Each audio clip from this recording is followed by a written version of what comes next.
নমস্কার বন্ধুরা, আমি সঙ্গীতা। আমার চ্যানেল খেলা করে আপনাদের স্বাগত। আজ আমি আপনাদের সাথে যে রেসিপিটি শেয়ার করব সেটা হচ্ছে হাঁসের ডিম। শীতকাল পড়ে গেছে, সুতরাং হাঁসের ডিম পেতে কিন্তু কারোরই সমস্যা হবে না।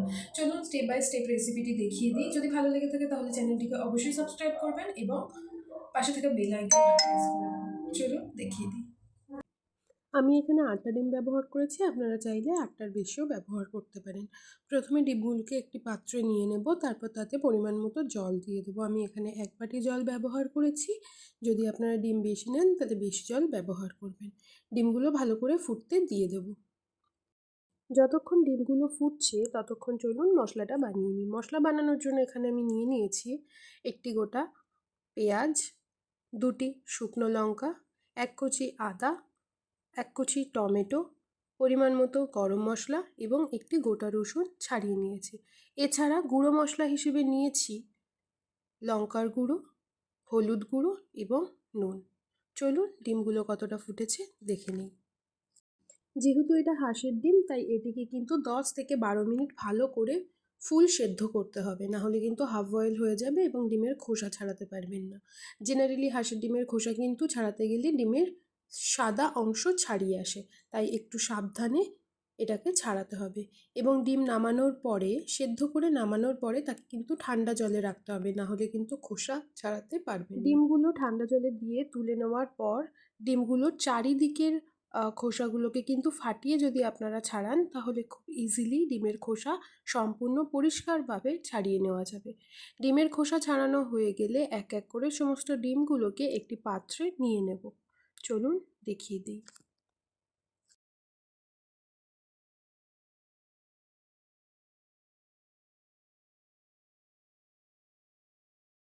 এরপর ওভেনে একটি কড়াই বসিয়ে দেব এবং তাতে খুবই সামান্য পরিমাণে তেল নিয়ে আলুগুলোকে ভেজে নেব।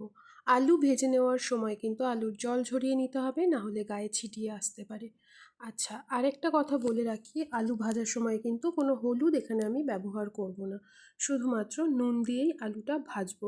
কেন কি না, হলুদ যদি ব্যবহার করি তাহলে হলুদ পুড়ে গিয়ে তরকারির টেস্ট পরিবর্তন করে দিতে পারে। 3 থেকে 4 মিনিট আলুগুলোকে ভেজে নেওয়ার পর তাতে দিয়ে দেবো ছাড়িয়ে রাখা ডিমগুলো। ডিমগুলো প্রথমে ভেজে নেইনি, কেন কিনা ডিম বেশি ভাজা হলে রাবারের মতো খেতে লাগে। এইভাবে একবার রান্না করে দেখুন, ডিমের মধ্যে খুবই সফটনেস থাকবে এবং টেস্ট অন্যরকম লাগবে। এরপরে ডিম এবং আলুটাকে 1 থেকে 1.5 মিনিট ভালো করে ভাজা করে নেওয়ার পর গুঁড়ো মশলা যেগুলো আমি নিয়েছিলাম সেগুলো ওপর থেকে ছড়িয়ে দেব। সাথে দিয়ে দেব বেটে রাখা মশলাগুলো। বেটে রাখা মশলাগুলো দিয়ে দেওয়ার পর তাতে সামান্য জল অ্যাড করতে পারেন, আবার নাও করতে পারেন। জল অ্যাড করার কারণ হচ্ছে মশলাটা যাতে পুড়ে না যায়। আর দিয়ে দেব গাছ থেকে সদ্য তুলে আনা 2টি তেজপাতা। এরপর সমস্ত উপকরণগুলোকে ভালো করে কষিয়ে নিতে হবে 3 থেকে 4 মিনিট, যতক্ষণ না মশলা থেকে তেল ছাড়ছে।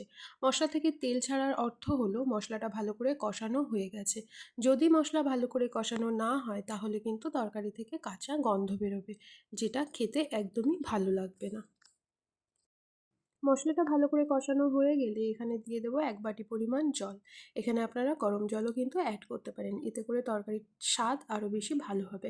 আমার কাছে সময় না থাকায় আমি ঠান্ডা জলই দিয়েছি। 3 থেকে 4 মিনিট পর দেখবেন তরকারিটা বেশ দারুণভাবে ফুটে এসেছে। যখন এইভাবে ফুটে আসবে তখন গ্যাসের ফ্লেম লো করে দিতে হবে। এতে করে যে আলুগুলো আছে সেগুলো সেদ্ধ হয়ে যাবে। আলু সেদ্ধ হয়ে গেলে হাতা দিয়ে আলুগুলো ঘেঁটে দেব। এতে করে তরকারিটা ঘন হবে।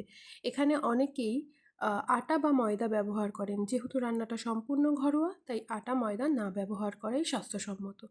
তারপরে আলুগুলো গেলে দিলে এখানটাতে তরকারিটা একটু গাঢ় হবে এবং ব্যাস, খানিকটা গরম মশলা দিয়ে নামিয়ে নিতে পারেন, অথবা এই পর্যাতেও নামিয়ে নিতে পারেন। যদি ঝোল এমন খেতে পছন্দ করেন তবে এমন রাখবেন, অথবা আরেকটু ঝোল শুকিয়ে নেবেন।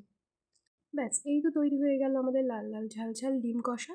কেমন লাগলো আজকের ভিডিওটা অবশ্যই কমেন্ট করে জানাবেন। যদি চ্যানেলে নতুন হয়ে থাকেন তবে চ্যানেলটিকে সাবস্ক্রাইব করতে ভুলবেন না। দেখা হচ্ছে আরও একটি নতুন রেসিপির সাথে। ততক্ষণ সুস্থ থাকবেন, ভালো থাকবেন। শুভরাত্রি।